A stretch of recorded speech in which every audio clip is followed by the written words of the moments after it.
ऐसे इंटरेस्टिंग मंगा explain content पनी के लिए चैनल को कीजिए like, comment, share, subscribe. System window प्रकट हुई जिसमें खोज लोहारों का द्वंद्व युद्ध की घोषणा की गई। रैंक एस के रूप में सूचीबद्ध थी। कोल्सन ने मुस्कुराते हुए उसके खिलाफ द्वंद्व युद्ध जीतने के लिए जीत की शर्त बताई। उसने समझाया कि उनका द्वंद्व युद्ध करने का तरीका शूरवीरों से अलग था। एक लोहार के लिए हथियार एक आत्मा से लोहार खाने में गढ़ा गया एक काम था। नियम सरल था, वे अपनी बनाई तलवारों से भिड़ेंगे और जो भी हथियार पहले टूटेगा वह हार जाएगा। ग्रैंड हॉल के अंदर द्वंद्व युद्ध के लिए सबसे बेहतरीन लोहार तैयार थे। कोल्सन ने कहा कि अब ह्योन्सू ने लोहार कौशल हासिल कर लिया है।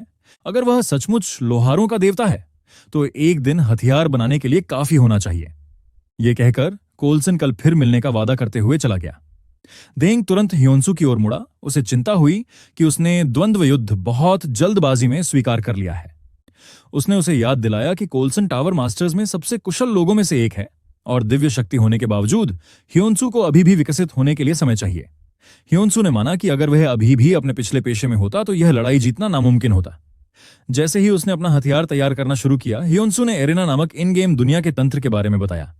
यहां स्तर और उपाधियों के आधार पर अविश्वसनीय कौशल और बफ दिए जाते थे और प्रत्येक टावर मास्टर के पास अपनी अनूठी विशेष क्षमताएं होती थीं। लेकिन एक बार जब वह एक देव वर्ग में बदल गया तो ये सभी अंतर गायब हो गए। अब एकमात्र वास्तविक अंतर शुद्ध कौशल में था और वह कौशल उसे ही इस्तेमाल करना था। एक सिस्टम विंडो दिखाई दी जिसने उसे उसकी नई क्षमता गॉड्स कस्टम क्रिएशन के बारे में सूचित किया। यह रैंक गॉड का एक कौशल था। विवरण में बताया गया था कि वह अपनी इच्छा अनुसार किसी भी कलाकृति को कस्टमाइज कर सकता था और उसमें अपनी पसंद का कोई भी प्रभाव डाल सकता था। प्रभाव का स्तर जितना ऊंचा होता, शिल्प उतना ही कठिन होता। उसकी शिल्पकला के आधार पर प्रभावशीलता 0 से 100% तक लागू होती। दूसरी ओर कोल्सन ने द्वंद्व युद्ध के लिए अपना हथियार बनाना शुरू कर दिया। उसने अपने अतीत को याद किया जब वह एक लोहार था और उसे तलवार बनाने की कला पीढ़ियों से विरासत में मिली थी। वह अपने पिता के शिल्प का असली उत्तराधिकारी था। लेकिन तभी कोई और भी ज्यादा कुशल व्यक्ति प्रकट हुआ। तलवारबाज की उपाधि त्यागने के लिए मजबूर होकर वह शाखा के टॉवर का स्वामी बन गया। हालांकि यह कष्टदायक था, उसने इसे स्वीकार करने और महान देंग की सेवा करने का फैसला किया। लेकिन अब देंग ने एक बाहरी व्यक्ति को लाकर उसे कोल्सन से ऊपर रख दिया था। वह बर्दाश्त नहीं कर सका। इस बीच ह्योन्सू ने अपना हथियार पूरा कर लिया। देंग ने कलाकृतियों में क्षमताएं भरने की प्रक्रिया का परीक्षण किया। वह जानता था कि यह लाभ और हानि के नियम का पालन करता है और इस द्वंद्व युद्ध में बढ़त हासिल करने के लिए स्थायित्व को प्राथमिकता देनी थी। हथियार तोड़ने वाले गुण को अधिकतम करना था। उस प्रभाव को प्राप्त करने के लिए उच्चतम संभव ग्रेड आवश्यक था। लेकिन ह्योन्सू का स्थायित्व और गुण केवल दुर्लभ ग्रेड के थे। ह्योन्सू खुद सोच रहा था कि लोहारों के देवता के विचार और क्षमताएं वास्तव में क्या थीं। अगला दिन आ गया। ह्योन्सू और कोल्सन हॉल में आमने सामने खड़े थे। कोल्सन ने स्वीकार किया कि ह्योन्सू भागा नहीं था और उसने मान लिया कि उसने रातों रात कुछ गढ़ लिया है। वह यह देखने के लिए उत्सुक था कि क्या यह देवताओं का उत्तराधिकारी कहलाने के योग्य है। कोल्सन ने सबसे पहले अपने हथियार डार्क नाइट का परिचय दिया। यह एक अनोखी तलवार थी जिसकी स्थायित्व क्षमता 12,000 में से 12,000 थी और आक्रमण शक्ति 664 थी। इसकी विशेष क्षमताओं में स्थायित्व में 35% की कमी शामिल थी। तलवार महारथ में 2 अतिरिक्त स्तर, निष्क्रिय कौशल हथियार तोड़ने वाला और सक्रिय कौशल डार्क नाइट का प्रकाश। देखने वाले उस्ताद चकित रह गए। रातों रात इतनी बेदागा द्वंद्व युद्ध तलवार बनाना अद्भुत था। महारत का एक सच्चा प्रदर्शन। कोल्सन खुद भी आश्वस्त थे। उन्हें इस बात पर गर्व था कि उनकी उत्कृष्ट कृति में उनके परिवार की परंपराएं और गुप्त तकनीकें मौजूद थीं। अब ह्योन्सू की बारी थी। उन्होंने अपनी तलवार दिखाई जो उनका बनाया पहला खास हथियार था। इसका ग्रेड दुर्लभ था, जिसकी टिकाऊपन 1000 में से 1000 थी और आक्रमण शक्ति 177 थी। देंग हैरान थे, लेकिन दूसरे उस्तादों को शक था। एक दुर्लभ ग्रेड की तलवार को इसकी तुलना में हास्यास्पद माना जाता था। कई लोग मानने लगे थे कि कोल्सन शुरू से ही सही थे। कोल्सन खुद सोचते थे कि देंग ने एक बहुत बड़ी गलती की है। एक बिगड़ैल और एक घटिया खिलौने के साथ अपना समय बर्बाद कर रहे हैं। दोनों आपस में भिड़ गए। उनके ब्लेड जोर से वार कर रहे थे। पहली ही मुलाकात में ह्योन्सू की तलवार ने कोल्सन के हथियार को चकनाचूर कर दिया। हॉल में सन्नाटा छा गया। ह्योन्सू अडिग रहा, सबको याद दिलाते हुए कि तलवार की कीमत सिर्फ ग्रेड से तय नहीं होती। सिस्टम विंडो में ह्योन्सू द्वारा निर्मित ह्योन की पहली विशेष रूप से निर्मित तलवार का विवरण प्रदर्शित था। इसकी स्थायित्व 1000 में से 900 थी और इसकी आक्रमण शक्ति 177 थी। इसकी विशेष क्षमताओं में तलवारों को काटने वाली सक्रिय कौशल तलवार शामिल थी, जिससे प्रतिद्वंद्वी के हथियार को काटने की 65% संभावना थी। यह अनोखी थी, लेकिन इसकी मरम्मत नहीं की जा सकती थी और स्थायित्व शून्य होने पर यह नष्ट हो जाती थी। कोल्सन अपने पिता के शब्दों को याद करके स्तब्ध रह गया। एक दिन लोहारों के देवता उस भूमि पर प्रकट होंगे, सामान्य बुद्धि को चकनाचूर कर देंगे और उन्हें नई शिक्षाओं से मार्गदर्शन देंगे। जब वह दिन आएगा तो सभी को उनसे मिलने का मौका मिलेगा। देंग धीरे से मुस्कुराया, ये जानते हुए कि केवल तलवारें तोड़ना ही टावर स्वामियों को मनाने के लिए पर्याप्त नहीं होगा। 65% संभावना पूर्ण नहीं थी, लेकिन ऐसी तलवार बनाना जो तलवारों को ही काट दे, सामान्य बुद्धि के विरुद्ध विद्रोह का प्रमाण था। ह्योनसू ने सवाल किया कि क्या यह सचमुच संभव है, लेकिन देंग ने समझाया कि इस स्तर की कलाकृति बनाना हमेशा एक लोहार के कौशल और पसीने की मेहनत पर निर्भर करता है। इस प्रणाली ने उन्हें एक बार फिर याद दिलाया कि वांछित प्रभाव जितना ज्यादा होगा, शिल्प उतना ही कठिन होगा और प्रभावी भी। यह हमेशा लोहार के कौशल पर निर्भर करता है। देंग ने स्वीकार किया कि यह एक साहसिक निर्णय था, लेकिन इससे दृष्टि को वास्तविकता में बदलने का ज्ञान और क्षमता का पता चलता है। उसी क्षण कोल्सन ने पूछा कि क्या वह भी एक दिन ऐसी तलवार बना सकता है। ह्योनसू ने उसे बताया कि असंभव शब्द का कोई अस्तित्व ही नहीं है। हार मानकर कोल्सन घुटनों के बल गिर पड़ा। शाखा के टॉवर के स्वामी के रूप में उसने घोषणा की कि अब वह लोहारों के देवता के सामने खड़ा है। सिस्टम विंडो एक बार फिर प्रकट हुई, यह घोषणा करते हुए कि लोहार द्वंद्व युद्ध की खोज पूरी हो गई है। द्वंद्व युद्ध के बाद कोल्सन ने 500 स्वर्ण मुद्राएं खर्च की और ह्योनसू को एक पुस्तक दी। इसमें एक शक्तिशाली शाखा बनाने की चरण दर चरण प्रक्रिया बताई गई थी। एक सिस्टम विंडो प्रकट हुई जिसमें बताया गया कि ह्योनसू ने एक पौराणिक शाखा बनाने की विधि प्राप्त कर ली है। यह लोहार टॉवर के 10 खजानों में से एक थी। कोल्सन ने स्वीकार किया कि यह शाखा नुस्खा ऐसा था जिसे वह स्वयं कभी पूरा नहीं कर पाया था। उनका मानना था कि इसे किसी ऐसे व्यक्ति को देना जो शक्तिशाली बनने की राह पर है, इसका उचित उपयोग है। देंग ने दृढ़ता से कहा, अब जब लोहारों के देवता आखिरकार प्रकट हो गए हैं तो वे भी नए सिरे से प्रयास करेंगे। उन्होंने ह्योनसू से शक्ति के शिखर तक पहुंचने और दुनिया की खोज करने का लक्ष्य रखने को कहा। ह्योनसू ने फिर खेल से लॉग आउट कर दिया। बाद में उसने और जेहून ने मिलकर जश्न मनाया। हाथ में पेय लेकर वे खुशी से झूम उठे। जेहून रोमांचित था। उसे विश्वास नहीं हो रहा था कि वह ह्योनसू द्वारा खरीदी गई बियर पी रहा है। वह जोर से हंसा, इस बात से उत्साहित कि ह्योनसू एक देव श्रेणी वर्ग में बदल गया है। उसने स्वीकार किया कि उसने एरेस की सिफारिश सिर्फ इसलिए की थी क्योंकि उसे लगा था कि यह ह्योनसू की प्रतिभा की बर्बादी है, लेकिन उसने कभी नहीं सोचा था कि ह्योनसू इतना प्रतिभाशाली होगा। लोहार खाने के अंदर तमाम कष्टों के बाद उसे आखिरकार रोशनी दिखाई दे रही थी। जेहून ने पूछा कि देव श्रेणी होने में क्या अलग है। ह्योनसू ने समझाया कि तुरंत कुछ भी बहुत ज्यादा अलग नहीं था, ज्यादा महत्वपूर्ण वास्तविकता थी। अगले दिन उसे अपने पिता का अस्पताल का बिल चुकाना था और इलाज के लिए 1 करोड़ वॉन और वसूल हो चुके थे। जेहून ने बताया कि उसने ह्योनसू द्वारा पूछी गई नई दवा पर गौर किया था। चूंकि वह बीमा द्वारा कवर नहीं थी, इसलिए उसकी कीमत कम से कम 2 करोड़ वॉन होगी। इसके अलावा ह्योनसू का अपना जलने का इलाज भी था। सिर्फ देवता श्रेणी का वर्ग ही पैसा कमाने के लिए पर्याप्त नहीं होगा। कितनी कलाकृतियां बनाई और बेची जा सकती थीं, इसकी एक भौतिक सीमा थी। मूलतः ह्योनसू को अपना स्तर बढ़ाने और प्रसिद्धि पाने की जरूरत थी। ह्योनसू ने सोचा कि देवता का विकास अब शुरू होता है। जेहून ने जोर देकर कहा कि एरेस के सबसे प्रसिद्ध व्यक्ति के साथ संबंध बनाना जरूरी है।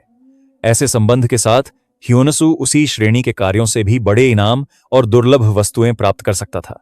वहां से वह उस आधार का उपयोग फिर से उच्च स्तरीय कलाकृतियां बनाने के लिए कर सकता था। ह्योनसू ने सोचा कि सबसे प्रसिद्ध व्यक्ति के साथ संबंध बनाने का क्या मतलब होगा। जेहून ने उत्साह से कहा कि उसके पास एक विचार है। उसने बेहतरीन उपलब्धियां हासिल करने और ह्योनसू को एक कैरी देने की योजना बनाई। ह्योनसू ने आह भरी, उस पर शक किया और मजाक में कहा कि जेहून को बस अपनी नौकरी से निकाले जाने से बचने की कोशिश करनी चाहिए। जेहून ने जोर देकर कहा कि वह गंभीर है। इस बीच ऑनलाइन समुदाय में तलवार राजा बैरेट के बारे में चर्चाएं होने लगीं। ह्योनसू वास्तविकता में वापस आकर अपने पिता के अस्पताल के खर्च का भुगतान करने के बारे में सोचने लगा। अपना फोन चेक करने पर उसने देखा कि उसकी तलवार बिक चुकी है। लॉर्ड नाम के एक उपयोगकर्ता ने इसे 53,500 सोने में खरीदा था। राहत महसूस करते हुए ह्योनसू अस्पताल गया और रिसेप्शनिस्ट से सभी बकाया शुल्क चुकाने को कहा। उसने मन बना लिया कि वह एरेस खेलना नहीं छोड़ेगा। इसके तुरंत बाद उसे लॉर्ड का एक संदेश मिला। उपयोगकर्ता ने उसे धन्यवाद दिया और बताया कि तलवार राजा बैरेट उसका इंतजार कर रहा है और उससे मिलने के लिए आग्रह कर रहा है। ह्योनसू हैरान रह गया। उसके विचार तेजी से दौड़ने लगे। अपने पिता के अस्पताल के बिलों और नई दवा के साथ अब सब कुछ हल हो सकता था। उसे बैरेट से मिलना था और रास्ते में उसे अपनी खोई हुई लोहार की दुकान भी मिल जाएगी। कहीं और एक बूढ़े आदमी ने मन ही मन बुदबुदाया, इस जमाने में लोहार की दुकान मिलना दुर्लभ है। उसने ह्योनसू का नाम फुसफुसाया और खुद को याद दिलाया कि उनके वादे में बस 1 महीना बाकी है। इसके तुरंत बाद जेहून ने ह्योनसू को पूरी बात समझाई। राजा बैरेट से मिलना आसान नहीं होगा। उसे देखने के लिए ह्योनसू को पहले 200वें स्तर तक पहुंचना होगा। ह्योनसू निराश हो गया। फिर जेहून ने दूसरा रास्ता चुना। गोयार्ड मार्शल आर्ट्स टूर्नामेंट जल्द ही आयोजित होने वाला था। यह गोयार्ड साम्राज्य में हर साल आयोजित होने वाला एक आयोजन था जो 50 से 60वें स्तर तक ही सीमित था। तलवार राजा बैरेट हमेशा प्रतिभा और विकास की क्षमता वाले व्यक्तियों की तलाश में रहता था। यही वजह थी कि वह हर साल बाहरी लोगों के लिए टूर्नामेंट आयोजित करता था। विजेता को सीधे बैरेट से पुरस्कार राशि भी मिलती थी। इन शब्दों को ध्यान में रखते हुए ह्योनसू ने देंग के प्रोत्साहन को याद किया और खुद को तैयार किया। वह क्षेत्रीय युद्ध क्षेत्र की ओर चल पड़ा। दृढ़ निश्चयी होकर उसने वहां के सभी राक्षसों का अकेले ही सफाया करने का संकल्प लिया, चाहे खोज कुछ भी हो। सिस्टम विंडो ने घोषणा की कि ह्योनसू महल क्षेत्र में प्रवेश कर चुका है। जैसे ही उसने अंदर कदम रखा, एक सैनिक उसके पास आया और पूछा कि क्या वह राजधानी से अतिरिक्त सैनिकों के रूप में यह दावा करते हुए कि उसका समय बिल्कुल सही था, क्योंकि उन्हें हर एक व्यक्ति की सख्त जरूरत थी। सैनिक ने बताया कि आक्रमणकारी मरे हुओं की संख्या लगातार बढ़ रही थी। उसका नाम रेंडर बताया गया, जो 76वें स्तर का एक सैनिक था। यह शब्द सुनकर ह्योनसू ने पूछा कि संख्या क्यों बढ़ रही है।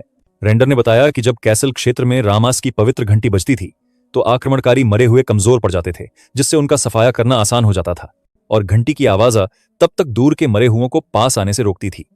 ह्योनसू ने मन ही मन सोचा कि घटना प्रणाली इसी तरह काम करती है। रेंडर ने आगे बताया कि घंटी कुछ देर पहले अचानक से टूटकर टुकड़े टुकड़े हो गई थी। वे अपनी सुरक्षा मजबूत कर रहे थे, लेकिन दुश्मन ने मौके को भांप लिया था और धीरे धीरे पास आ रहा था। ह्योनसू ने पूछा कि क्या घंटी की मरम्मत नहीं की जा सकती। रेंडर पहले तो हिचकिचाया, सवाल सुनकर उलझन में, फिर ह्योनसू को चौंक कर देखा और पूछा कि क्या वह मास्टर डेंग की तरफ से है। ह्योनसू ने यह स्वीकार करने में हिचकिचाहट दिखाई कि उसे तलवारबाजों के टावर मास्टर डेंग ने भेजा है। रेंडर ने राहत की सांस ली और ह्योनसू से कहा कि उसे पहले ही बता देना चाहिए था, क्योंकि वे उसका इंतजार कर रहे थे। उसने ह्योनसू से आग्रह किया कि वह जल्दी से उसके पीछे कप्तान के पास जाए। रेंडर ह्योनसू को कप्तान के पास ले गया, जिसने तुरंत पूछा कि क्या उसे महान डेंग ने ही भेजा है। इस व्यक्ति, जो कि कैसल का एक शूरवीर था, का नाम कार्ल था। रेंडर ने इसकी पुष्टि की और कहा कि ह्योनसू रामास की घंटी को व्यक्तिगत रूप से देखना चाहता था। कैप्टन कार्ल ने जवाब दिया कि डेंग ने निश्चित रूप से घंटी को पहले ही अपूरणीय मान लिया था। यह सुनकर ह्योनसू उलझन में पड़ गया, जबकि रे नंडर घबराया हुआ लग रहा था। कप्तान ने समझाया कि भगवान ने घंटी को ठीक करने के कई गुप्त प्रयास पहले ही कर लिए थे। फिर भी हर विशेषज्ञ ने एक ही फैसला सुनाया था कि टूटी हुई रामास घंटी पर केवल एक अपूरणीय कलाकृति का निशान था। उन्होंने आगे बताया कि एक आदमी अभी भी किले में रुका हुआ है और इसे ठीक करने का तरीका ढूंढ रहा है, लेकिन 290वें स्तर पर भी वह असफल रहा है। फिर कप्तान ह्योनसू की ओर मुड़ा और उसकी क्षमताओं के बारे में पूछा। सिस्टम विंडो में दिखा कि कप्तान उसका स्तर जानना चाहता है। ह्योनसू ने स्वीकार किया कि वह केवल 13वें स्तर तक ही पहुंचा है। रेंडर इस बात से स्तब्ध रह गया। कप्तान हालांकि शांत था। उसने ह्योनसू से कहा कि वह किसी ऐसे व्यक्ति को दोष नहीं देना चाहता जो उनकी मदद करने आया हो, लेकिन इतने कम स्तर के साथ उसके लिए बेहतर होगा कि वह कोई ऐसी जगह ढूंढे जहां वह वास्तव में योगदान दे सके। उसने कहा कि किले का इलाका विनाश के कगार पर है, और जब मरे हुए लोगों की सेना का मुख्य बल आगे बढ़ना शुरू करेगा तो वह उनके विनाश का दिन होगा। उसने शपथ ली कि अंत तक प्रभु और लोगों की रक्षा करना उसका कर्तव्य है, और यह कर्तव्य उसे पूरा करना ही होगा। यह शब्द सुनकर ह्योनसू कांप उठा। अचानक एक सैनिक दौड़ता हुआ आया और कप्तान को पुकारने लगा। वह आदमी डर के मारे पीला पड़ गया जब उसने घोषणा की कि मरे हुए लोग पूर्वी दीवार पर हमला कर रहे हैं और भूतों का एक विशाल झुंड अंदर घुस रहा है। ये भूत 41वें स्तर के थे। कैप्टन कार्ल ने घोषणा की कि स्थिति खतरनाक है और उन्हें हर कीमत पर फाटकों को बंद रखना होगा। सैनिक ने सम्मानपूर्वक उत्तर दिया और बाहर भाग गया। फिर कप्तान ने रेंडर को उसका पीछा करने और उसकी मदद करने का आदेश दिया। रेंडर ने आज्ञा मान ली, लेकिन जाने से पहले कप्तान ने ह्योनसू से कहा कि उन्होंने जो कुछ भी कहा है वह गुप्त रहना चाहिए। ह्योनसू घबराकर सहमत हो गया। अपने विचारों में ह्योनसू को ऑर्क युद्ध याद आया और उसने खुद को आश्वस्त किया कि वह इसे संभाल सकता है। तभी सिस्टम विंडो ने एक संदेश प्रदर्शित किया, जिसमें एक क्षेत्रीय युद्ध की शुरुआत की घोषणा की गई थी, जहां भूतों को मारना होगा और फाटकों की रक्षा करनी होगी।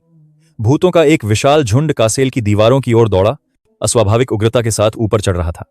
सैनिकों ने उन्हें किले से वापस खदेड़ने की पूरी कोशिश की। रेंडर ने सैनिकों को आदेश देते हुए चिल्लाया कि पवित्र शक्ति से युक्त हथियारों के बिना मरे हुए राक्षसों को मारना मुश्किल है, और उन्हें एक ही जगह पर बार बार वार करने का आदेश दिया। उसी क्षण एक तीर हवा में उछला और सीधा एक भूत के सिर में जा लगा। ह्योनसू को बिल्कुल सटीक तीर चलाते देखकर रेंडर चौंक गया। उसे विश्वास नहीं हुआ कि पवित्र शक्ति के बिना भी एक तीर एक भूत को मार सकता है। सिस्टम विंडो ने ह्योनसू के तीर को एक उड़ान तीर के रूप में पहचाना। ह्योनसू ने जबरदस्त तेजी से दूसरा तीर चलाया और इस बार 4 भूत एक साथ मर गए। ह्योनसू के अद्भुत कौशल को देखकर रेंडर आश्चर्य और खुशी से भर गया। रेंडर उत्साह से लड़ रहा था और झुंड में आए भूतों से चिल्ला रहा था कि वे जितने चाहें उतने आ सकते हैं और वह उन सभी को मार गिराएगा।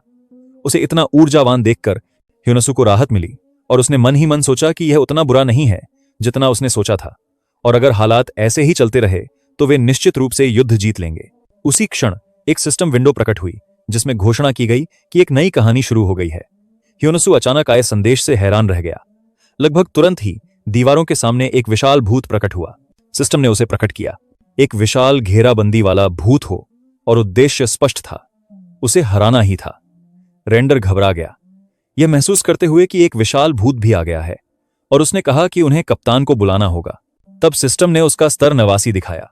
रेंडर ने कप्तान कार्ल की ओर देखा, जो पहले से ही द्वार पर भीषण युद्ध कर रहा था और अपनी पूरी ताकत से एक साथ अनगिनत भूतों को रोके हुए था।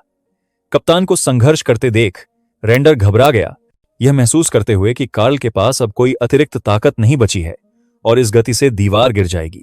ह्योनसू आगे बढ़ा और घोषणा की कि वह एक पल के लिए राक्षस का ध्यान आकर्षित करेगा।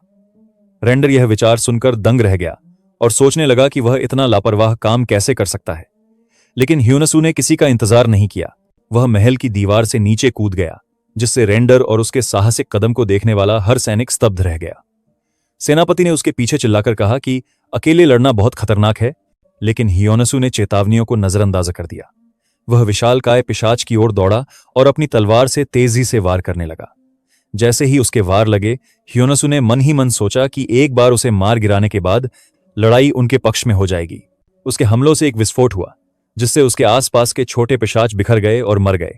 तेजी से उसने विशालकाय के काउंटर को चकमा दिया और उसे दीवार से दूर खींचने पर ध्यान केंद्रित किया।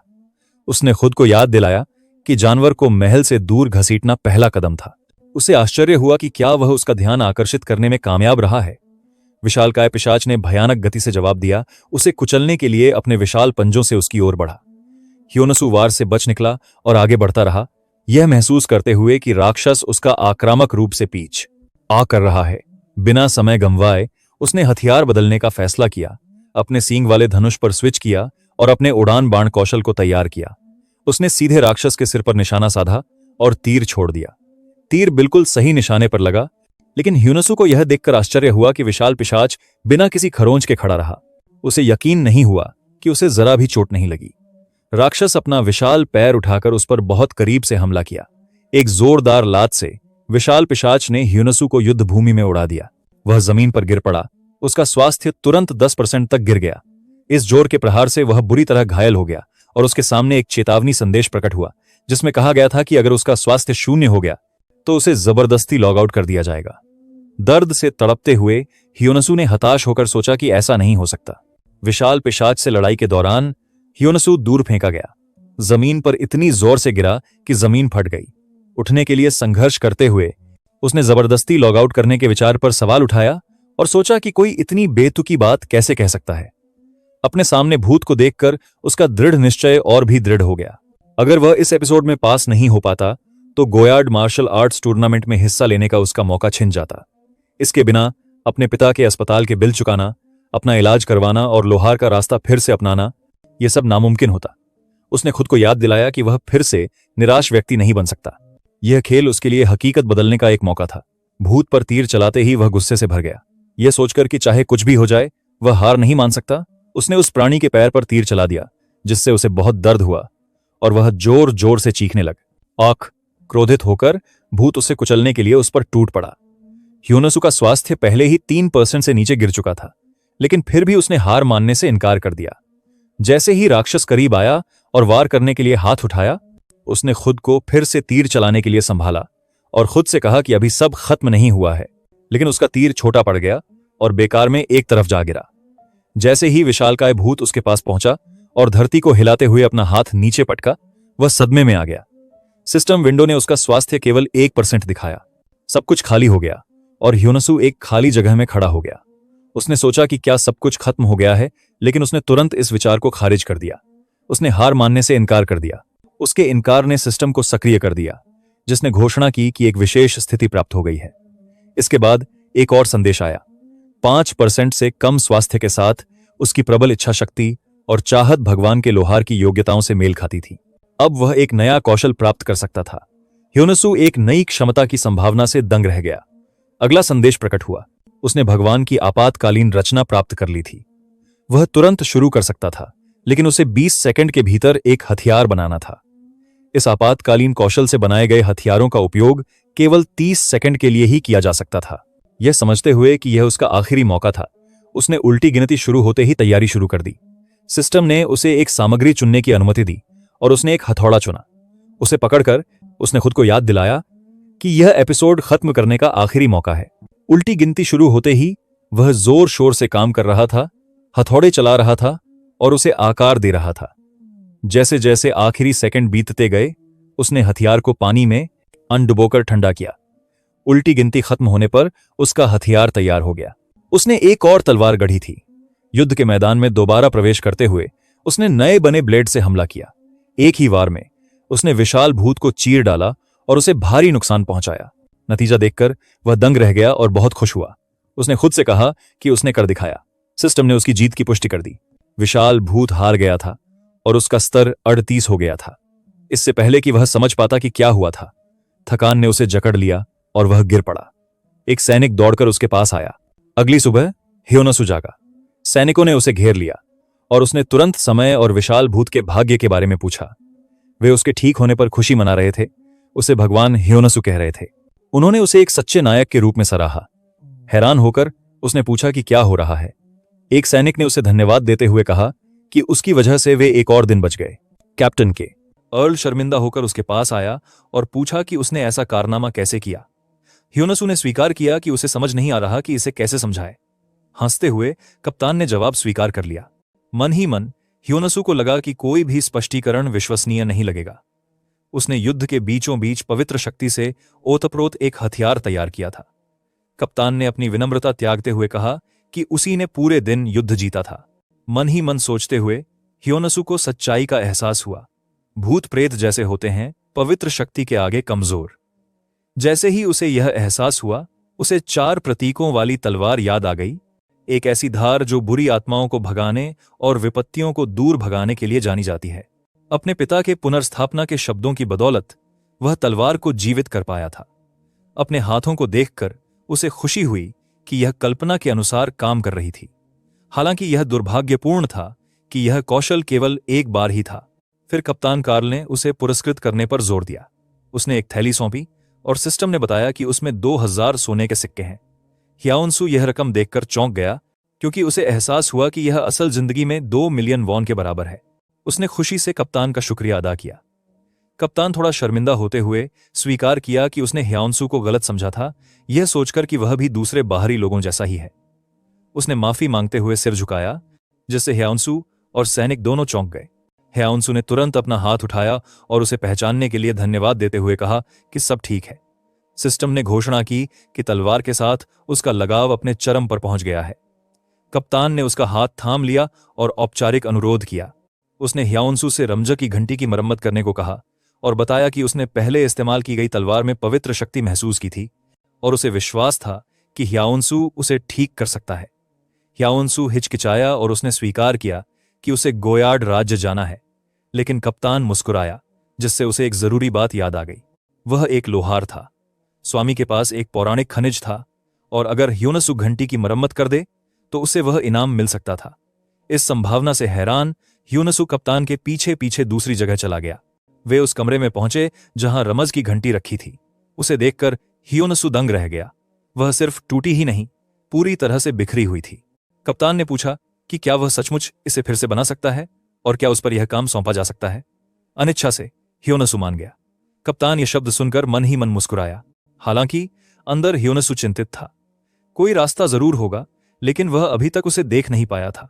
उसी समय एक युवती कप्तान को पुकारती हुई अंदर आई। उसने घोषणा की कि घंटी की मरम्मत नहीं की जा सकती।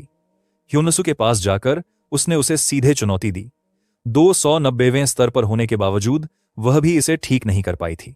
फिर भी उसने दावा किया कि वह कर सकता है। उसने उसे संदेह से देखा और उस पर धोखेबाज होने का आरोप लगाया। दृश्य फ्लैशबैक में बदल जाता है। एक युवती यह घोषणा करती दिखाई देती है कि वह अपना गिल्ड छोड़ रही है। उसके सामने खड़ा आदमी रून निकलता है, जो गोल्डन शील्ड गिल्ड का स्वामी है। चौंककर वह उसका नाम पुकारता है और पूछता है कि वह अचानक क्यों छोड़ रही है। पूछता है कि क्या वह सचमुच अब तक जो कुछ भी बनाया है उसे त्यागने का इरादा रखती है। बेल उदास भाव से जवाब देती है, कहती है कि उसे परवाह तो है, लेकिन वह बस थक गई है। रून जिद करती है कि अगर वह इस बार ब्लैकस्मिथ ह्याउन को ला सके तो चीजें बदल जाएंगी। यह सुनकर बेल गुस्से से भड़क उठती है और चिल्लाती है कि यही तो समस्या है, क्योंकि रून किसी अनजान खिलाड़ी को सालाना 50 करोड़ देने की पेशकश कर रहा है। रून अपने फैसले का बचाव करते हुए बताता है कि ब्लैकस्मिथ ह्याउन ने अपनी पहली तलवार 5 करोड़ वॉन में बेची थी, और अगर वे उसे गिल्ड में शामिल कर सकें तो गिल्ड तेजी से ऊपर उठेगा। बेल ने रून को याद दिलाते हुए जवाब दिया कि जिस पिछले लोहार को वे लाए थे उसने तो बस अपना काम किसी और को सौंप दिया था, जबकि उसके बाद वाला लोहार जमानत लेकर भाग गया था। रून चुप रहा, कोई जवाब नहीं दे पाया। बेल चिल्लाती रही और बताया कि एक और लोहार लॉटरी जीतकर गायब हो गया था और उसके बाद वाला भी एक बड़ी मुसीबत लेकर गया था। आखिरकार रून ने अपनी आवाज ऊंची की और उसे रुकने को कहा, लेकिन बेल ने जोर देकर कहा कि अब उसे समझ आ गया है कि उसके लिए सारी गंदगी साफ करना कितना मुश्किल था। वह उससे मांग करती है कि वह उसे रोकने की कोशिश न करे। हारकर रून अपना फैसला स्वीकार कर लेती है। बेल चली जाती है और उसे भरोसा दिलाती है कि उसका किसी और गिल्ड में शामिल होने का कोई इरादा नहीं है। उसके जाते ही रून उसके पीछे आता है और वादा करता है कि चाहे कुछ भी हो जाए, अगर वह वापस आने का फैसला करती है तो वह हमेशा उसके लिए जगह तैयार रखेगा। कहानी कैसल में वर्तमान में लौटती है। बेल उस इलाके से गुजरती हुई दिखाई देती है और बुदबुदाती है कि इस गांव में सिर्फ एनपीसी नहीं बल्कि उसके जैसे असली लोग हैं। वह मन ही मन सोचती है कि अगर वे रमजज की घंटी ठीक कर सकें तो शायद जो हो रहा है उसे रोक सकें। दृढ़ निश्चय के साथ वह घंटी की एक बार फिर जांच करने का फैसला करती है। वह ठीक समय पर पहुंचती है और ह्योनसू को यह कहते हुए सुन लेती है कि वह घंटी ठीक कर देगा। उसके शब्दों से स्तब्ध होकर वह उससे भिड़ जाती है। ह्योनसू भी उतना ही स्तब्ध होकर यह जानना चाहता है कि वह कौन है, ऐसा कुछ कहो। बेल दृढ़ता से जवाब देती है और खुद को उससे कहीं ऊंचे दर्जे की लोहार बताती है। कैप्टन कार्ल बीच में आकर स्थिति को शांत करते हैं और दोनों का एक दूसरे से परिचय कराते हैं। वह समझाता है कि यह बेल है, वही उन्नत लोहार जिसका उसने पहले जिक्र किया था, और ह्योनसू का परिचय उस व्यक्ति के रूप में कराता है जिसने भूत की सफाई में मदद की थी। बेल ठंडी प्रतिक्रिया देती है, ह्योनसू पर चालाकी करने का आरोप लगाती है और जोर देकर कहती है कि घंटी की मरम्मत नहीं की जा सकती। वह उसे ढहते हुए महल के इलाके का फायदा न उठाने की चेतावनी देती है। ह्योनसू उसकी बातों को अनसुना कर देता है और टूटी हुई घंटी के पास पहुंच जाता है। परेशान होकर बेल उसे जांचते हुए निराश हो जाती है। वह मन ही मन सोचती है कि शायद टुकड़े किसी तरह बदल गए होंगे। जैसे ही ह्योनसू पास आती है, एक सिस्टम विंडो दिखाई देती है जो बताती है कि रमज़ की घंटी में पवित्र शक्ति समाहित है, लेकिन वह पूरी तरह से नष्ट हो चुकी है और उसकी मरम्मत करना असंभव है। यह पढ़कर बेल अपने इस विश्वास की पुष्टि करती है कि उसकी मरम्मत असंभव है। फिर ह्योनसू घंटी के टुकड़ों पर हथौड़े से प्रहार करके उन्हें स्क्रिस्तिया नहे छोटे छोटे टुकड़ों में तोड़कर उसे और भी चौंका देता है। बेल स्तब्ध आगे बढ़ती है और उसे रुकने के लिए चिल्लाती है, लेकिन ह्योनसू शांत रहता है और जोर देकर कहता है कि मरम्मत संभव है। बेल उलझन में उसे रोकने के लिए उसका हाथ पकड़ लेती है और सवाल करती है कि क्या उसे समझ भी आता है कि मरम्मत न हो सकने वाली कलाकृति का क्या मतलब होता है। जैसे ही उसके गुस्से भरे शब्द हवा में गूंजने लगे, एक सैनिक अचानक दौड़ता हुआ आता है और कैप्टन को तुरंत बुलाने के लिए पुकारता है। वह घबराहट में बताता है कि मरे हुए लोग इलाके में घुस आए हैं। खबर सुनते ही सभी सदमे से पीले पड़ जाते हैं। उसी समय एक सिस्टम विंडो दिखाई देती है जिसमें बताया जाता है कि परेशानी वाले इलाके का अपडेट शुरू हो गया है। अपडेट के बाद नया इलाका स्थापित हो जाएगा। महल का इलाका खतरे में पड़ जाता है और बेल तनाव में आ जाती है। वह निराशा में अपना सिर नीचे कर लेती है, फुसफुसाते हुए कहती है कि अब अंत आ गया है, लेकिन ह्योनसू इसे मानने से इनकार कर देता है। वह कहता है कि अगर वे घंटी को फिर से बना सकते हैं तो वे अभी भी सब कुछ रोक सकते हैं। बेल अविश्वास से उसे घूरती है, इसे असंभव बात कहती है। ह्योनसू दृढ़ता से जवाब देता है कि यह संभव है। वह उसे महल की जमीन की रक्षा करने की उसकी अपनी इच्छा की याद दिलाता है। उसकी बातें उसे चौंका देती हैं, लेकिन वह मानती है कि वह सही है। फिर भी वह सोचती है कि वह जमीन की रक्षा कैसे कर पाएगी। ह्योनसू घंटी के सभी टूटे हुए टुकड़ों को अपने हाथों में इकट्ठा करता है और उन्हें अपनी सूची में रख लेता है। एक सिस्टम विंडो खुलती है जिसमें बताया जाता है कि रमजाह की घंटी का टुकड़ा जोड़ दिया गया है। वह सभी की ओर मुड़ता है और पूरे दृढ़ संकल्प के साथ उन्हें एकजुट करता है। कहता है कि वे इस जगह की रक्षा करेंगे। पटन कार्ल तुरंत जवाब देते हैं। घंटी की मरम्मत का काम हियोनसु को सौंपते हैं और दुश्मन को यथासंभव लंबे समय तक रोके रखने की कसम खाते हैं। हियोनसु उसे विश्वास दिलाता है कि वह सफल होगा और कैप्टन अपने सैनिकों को युद्ध में ले जाता है। सैनिक बाहर निकलते हैं और कैप्टन कार्ल उन्हें हिम्मत न हारने, अंत तक लड़ने और अपनी जान देकर महल की रक्षा करने के लिए कहते हैं। इस बीच हियोनसु और बेल तलवारें बनाने वाले एक घर में जल्दी से पहुंचते हैं। अंदर पहुंचकर बेल पूछती है कि वह आगे क्या करने की योजना बना रहा है। हियोनसु बताता है कि जब उसने पहले टुकड़ों को तोड़ा था तो पवित्र शक्ति गायब नहीं हुई थी। इसका मतलब था कि पवित्र शक्ति उस सामग्री के भीतर ही थी। घंटी का एक छोटा सा टुकड़ा उठाकर वह उसे पिघलाकर एक नई घंटी बनाने का फैसला करता है। अगर इसे ठीक से पूरा किया जाए तो इसके अंदर की पवित्र शक्ति और भी ज्यादा मजबूत होगी। बेल आश्चर्य से देखती है और मानती है कि उसने ऐसा हुनर पहले कभी नहीं देखा। हियोनसु मुस्कुराती है और कहती है कि किसी चीज की मरम्मत करने के लिए हुनर होना जरूरी नहीं है। बेल उलझन में पूछती है कि वह दोनों हाथों का इस्तेमाल करने पर क्यों जोर दे रहा है। हियोनसु सवाल को टाल देता है और कहता है कि पहले सामग्री को पिघलाना होगा। उसे हाथ से काम करते देखकर बेल सोचती है कि यह कितना बेतुका है कि इस युग में कोई हुनर के बिना ऐसा करने की कोशिश करेगा। हियोनसु उसकी झिझक को भांप लेता है और पूछता है कि वह मदद क्यों नहीं करती। वह मानता है कि वह इसे अकेले पूरा नहीं कर सकता। दृश्य प्रबंधन कार्यालय में बदल जाता है। तायसुक क्षेत्र के अपडेट पर नजर रखते हुए कॉफी पीता हुआ दिखाई देता है। उसका सहायक अंदर घुस आता है, घबराकर कि वे बर्बाद हो गए हैं और अपडेट बेकार हो जाएगा। फिर सहायक पूछता है कि अपडेट वाले दिन तायसुक शिकायत क्यों कर रहा है। तायसुक उसे स्क्रीन देखने के लिए कहता है। जैसे ही सहायक पास झुकता है वह हियोनसु और बेल को घंटी बनाने के लिए साथ काम करते हुए देखता है। हैरान होकर वह जानना चाहता है कि क्या यह सब उस लोहार खिलाड़ी की वजह से है। फिर वह हंसता है और जोर देकर कहता है कि कोई खिलाड़ी इसे ठीक नहीं कर सकता, इसे मजाक कहता है। मैनेजर ली उसे सही करते हैं, समझाते हैं कि ऐसा इसलिए है क्योंकि बेल कोई साधारण खिलाड़ी नहीं है। फिर उनका ध्यान कैसल की ओर लौटता है जहां मरे हुए लोगों का झुंड जारी है। युद्ध का मैदान क्रूर होता जाता है क्योंकि सैनिक मरे हुए लोगों से भिड़ते हैं। कैप्टन कार्ल अपने आदमियों से चिल्लाकर दुश्मन को रोकने और उन्हें अंदर न आने देने के लिए कहता है। कुछ सैनिकों में डर समा जाता है। एक को एक मरे हुए व्यक्ति ने जोर से धक्का दिया जिससे वह जमीन पर गिर गया। जैसे ही राक्षस उसे मारने के लिए आगे बढ़ता है कैप्टन कार्ल उस पर वार कर देता है जिससे सैनिक बच जाता है। वह सभी से आग्रह करते हैं कि वे थोड़ी देर और लाइन में खड़े रहें तथा उन्हें याद दिलाते हैं कि कैसल उनका जन्मस्थान है, वह भूमि जहां वे पैदा हुए थे। यह एक ऐसा प्राणी है जो पूरी तरह से नष्ट हो चुका है और इसकी रक्षा की जानी चाहिए।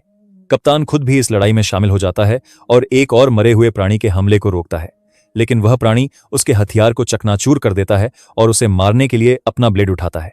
कार्ल मन ही मन कोसता है। उसे यकीन है कि यह यहीं खत्म होगा।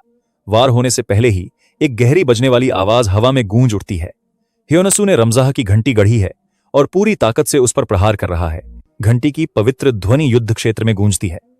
मरे हुए प्राणी पीड़ा से चीखते हैं। आग की लप टै उन्हें घेर लेती हैं। उनके शरीर जलकर राख हो जाते हैं। सैनिकों को अविश्वास से घूरना पड़ता है क्योंकि राक्षसों की लहर ढह जाती है। कैप्टन कार्ल महल पर अपनी नजरें गढ़ाए राहत से मुस्कुराते हैं, यह महसूस करते हुए कि घंटी सचमुच ठीक हो गई है। प्रबंधन कार्यालय में वापस सहायक इतना स्तब्ध है कि उसकी कॉफी गिर जाती है। वह स्क्रीन को चौड़ी आंखों से देखता है। जो वह देख रहा है उस पर विश्वास नहीं कर पा रहा है। यह जानने की कोशिश कर रहा है कि क्या यह कोई मजाक है। महल के अंदर हियोनसु नई गढ़ी हुई घंटी को उसकी जगह पर लगा देता है। वह उसे बार बार हथौड़े से मारता है।